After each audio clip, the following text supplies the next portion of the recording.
Assalamualaikum warahmatullahi wabarakatuh. Perkenalkan, nama saya Dafa Zulana Nabibsa dengan NIM 13026250116 dari Prodi Pendidikan Fisika. Di sini saya akan membacakan proyek UAS mata kuliah landasan pendidikan dengan topik pembahasan masalah pemerataan pendidikan dan subtopik pembahasan contoh masalah pemerataan pendidikan. Yang pertama, ringkasan materi. 1. Pemerataan pendidikan berarti memberikan kesempatan belajar yang sama bagi seluruh warga negara tanpa diskriminasi, baik dari segi akses, kualitas, maupun hasil pendidikan. 2. Contoh masalah pemerataan pendidikan yaitu masih adanya kesenjangan antara daerah perkotaan dan pedesaan, keterbatasan fasilitas sekolah, kekurangan tenaga pendidik, serta faktor ekonomi keluarga yang menghambat anak bersekolah. 3. Upaya yang dilakukan meliputi pemerataan pembangunan sekolah, penyediaan beasiswa, peningkatan kualitas guru, serta program afirmasi untuk daerah tertinggal. 4. Aspek pemerataan pendidikan meliputi aspek akses kesempatan masuk sekolah, kualitas mutu pembelajaran, relevansi keterkaitan dengan kebutuhan masyarakat, dan efisiensi pemanfaatan sumber daya pendidikan secara optimal. Selanjutnya adalah learning outcome. 1. Mengetahui dan mampu menjelaskan pengertian dan prinsip dasar pemerataan pendidikan. 2.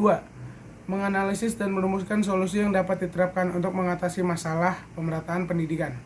3. Mengidentifikasi contoh-contoh nyata permasalahan pemerataan pendidikan yang terjadi di berbagai daerah. 4. Mendeskripsikan aspek-aspek pemerataan pendidikan, akses, kualitas, relevansi, efisiensi secara komprehensif.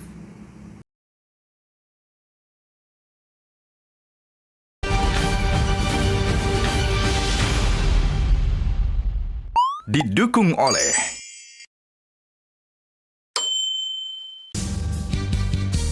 Anda kembali di Prioritas Indonesia. Pemirsa, sistem penerimaan murid baru atau SPMB saat ini sudah mulai dilaksanakan di seluruh daerah. SPMB memiliki 4 pilar filosofi, yaitu pendidikan bermutu untuk semua, inklusi sosial, integrasi sosial, dan kohesivitas sosial. Sejalan dengan Latar belakang. Pemerataan pendidikan di Indonesia masih menjadi tantangan besar karena adanya kesenjangan antara wilayah perkotaan dan pedesaan. Banyak anak belum mendapat kesempatan bersekolah karena keterbatasan daya tampung dan perbedaan kualitas sekolah. Untuk menjawab hal tersebut, pemerintah meluncurkan sistem penerimaan murid baru atau SPMB sebagai upaya mewujudkan pemerataan akses pendidikan yang adil, kolaboratif, dan transparan. Melalui sistem ini, pemerintah mengedepankan kerjasama antara sekolah negeri, swasta, dan pemerintah daerah agar setiap anak memiliki peluang yang sama untuk belajar di tempat tinggalnya masing-masing. Teori pendukung. 1. Konsep pemerataan pendidikan. Pemerataan pendidikan adalah upaya memberi akses belajar yang setara bagi seluruh warga negara tanpa membedakan latar sosial, ekonomi, gender, atau wilayah setiap individu. Setiap individu berhak memperoleh pendidikan bermutu untuk mendukung kualitas sumber daya manusia dan keadilan sosial. Di Indonesia, pemerataan masih terhambat ketimpangan antara kota dan daerah terpencil. Pemerintah berusaha menguranginya melalui wajib belajar, beasiswa KIP, BOS, pembangunan sekolah 3T, dan peningkatan kompetensi guru. Pemerataan tidak cukup diukur dari jumlah sekolah, tapi dari mutu dan keberlanjutan layanan pendidikan bagi seluruh masyarakat. 2. Contoh masalah pemerataan pendidikan. Salah satu masalah mendasar dalam pemerataan pendidikan di Indonesia adalah kesenjangan akses antar wilayah. Sekolah-sekolah di kota besar umumnya lebih mudah dijangkau dan dilengkapi fasilitas yang memadai, sedangkan di daerah terpencil jumlah sekolah terbatas, bahkan jaraknya sangat jauh dari pemukiman warga. Kondisi ini membuat banyak anak di daerah tertinggal sulit melanjutkan pendidikan, sehingga menimbulkan ketidaksetaraan kesempatan belajar. Hambatan lain yang berpengaruh terhadap pemerataan pendidikan adalah kondisi ekonomi masyarakat. Banyak keluarga dari golongan menengah ke bawah kesulitan memenuhi kebutuhan pendidikan anak, mulai dari biaya transportasi, buku, hingga seragam sekolah. Meskipun biaya sekolah sebagian sudah ditanggung pemerintah. Selain itu, faktor sosial dan budaya juga mempengaruhi. Misalnya, adanya pandangan di beberapa daerah bahwa pendidikan bagi anak perempuan tidak terlalu penting, sehingga mereka kurang mendapat kesempatan melanjutkan sekolah. Ketidakmerataan kualitas pendidikan juga menjadi permasalahan serius. Sekolah di perkotaan lebih banyak memiliki guru dengan kompetensi tinggi, akses terhadap teknologi, dan sarana pembelajaran yang lebih modern. Sebaliknya, di daerah pedesaan atau wilayah 3T masih banyak sekolah yang kekurangan tenaga pengajar dan minim fasilitas sekolah. Yang kekurangan tenaga pengajar dan minim fasilitas belajar. Perbedaan kualitas ini berimplikasi pada capaian akademik siswa yang semakin memperlebar kesenjangan pendidikan antar wilayah di Indonesia. Keadilan pendidikan merupakan dasar masyarakat yang bermoral. Pemerataan tidak cukup diukur dari jumlah sekolah, tetapi dari kesetaraan mutu belajar di seluruh daerah. Pendidikan seharusnya menjadi pengingat sosial yang mendorong kemandirian. Namun, hal ini sulit tercapai bila pembangunan hanya berfokus pada wilayah tertentu. Pemerataan kualitas baru terwujud ketika pendanaan dan fasilitas belajar didistribusikan secara merata di seluruh wilayah Indonesia. Kemajuan teknologi informasi memberi peluang memperluas akses pendidikan. Platform digital memungkinkan siswa di daerah terpencil belajar dari sumber yang sama dengan siswa di kota besar. Namun keberhasilannya bergantung pada kesiapan pendidik dan ketersediaan infrastruktur. Tanpa itu, teknologi dapat memperlebar kesenjangan. Bukti penelitian menunjukkan bahwa e-learning yang dirancang baik dan didukung pendamping guru dapat membantu pemerataan akses belajar.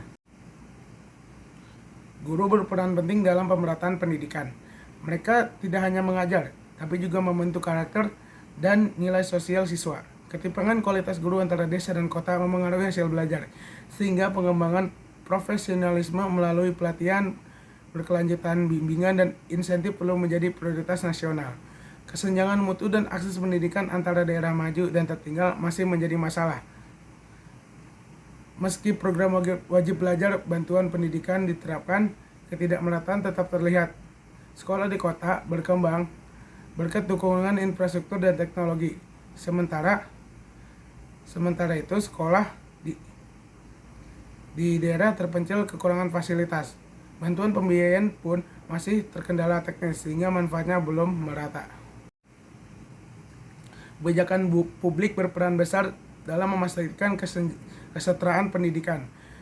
Pemerintah harus menyalurkan dana pendidikan sesuai kebutuhan dan kondisi daerah. Transparansi, akuntabilitas, serta evaluasi penggunaan anggaran menjadi hal penting agar setiap wilayah memperoleh porsi yang adil.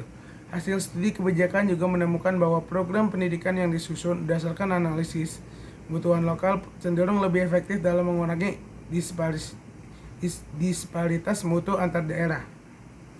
Pemerataan pendidikan di Indonesia masih menghadapi hambatan struktural, kultural, dan sosial. Sekolah di perkotaan lebih dilengkapi sarana modern seperti laboratorium dan akses internet cepat, sedangkan sekolah di pedesaan masih kekurangan ruang belajar dan peralatan dasar. Sejumlah penelitian mengungkap bahwa ketimpangan pendidikan sering berjalan seiring dengan ketimpangan ekonomi daerah, sehingga intervensi berbasis komunitas menjadi strategi penting untuk memastikan keberlanjutan akses pendidikan. Selain sarana disparitas, kualitas guru turut memperlebar kesenjangan pendidikan. Banyak wilayah terpencil tidak tersentuh oleh program pelatihan dan pengembangan kompetensi.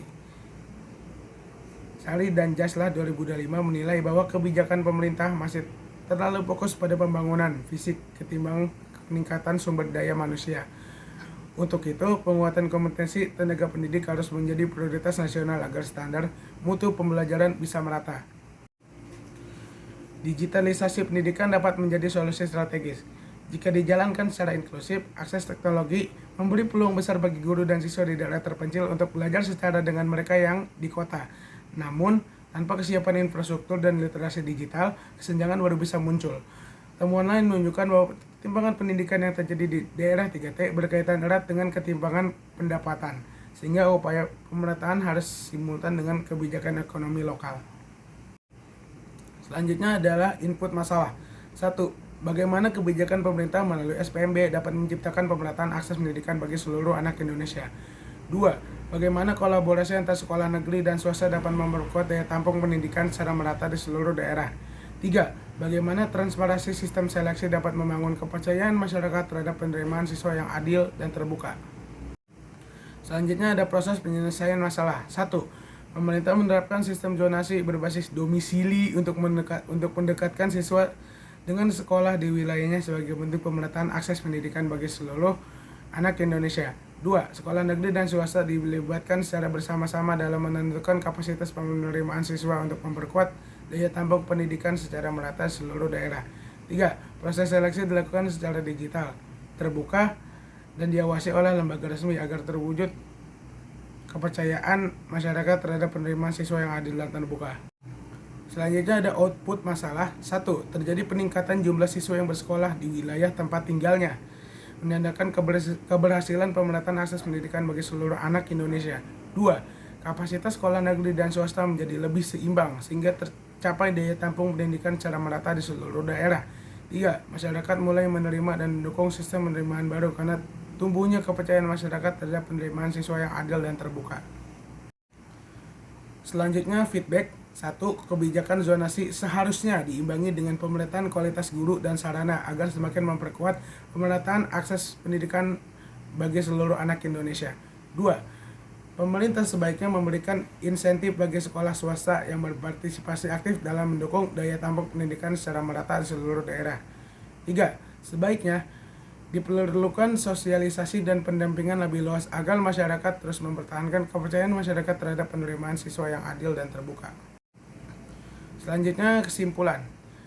Pemerataan pendidikan di Indonesia merupakan upaya penting untuk mewujudkan keadilan sosial dan memastikan setiap anak, termasuk yang berada di daerah T, memperoleh kesempatan belajar yang setara dan bermutu. Tantangan masih muncul dalam bentuk kesenjangan akses ekonomi, sosial budaya, infrastruktur, serta perbedaan kualitas guru dan fasilitas antara kota dan daerah terpencil.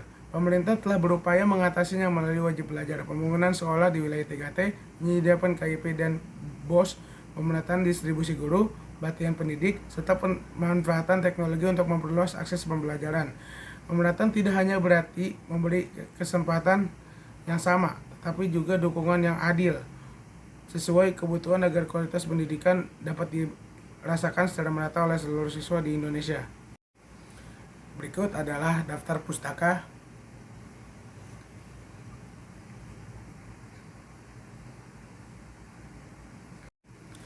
Demikian yang bisa saya sampaikan, kurang lebihnya mohon maaf. Wabillahi taufiq wal hidayah. Wassalamualaikum warahmatullahi wabarakatuh.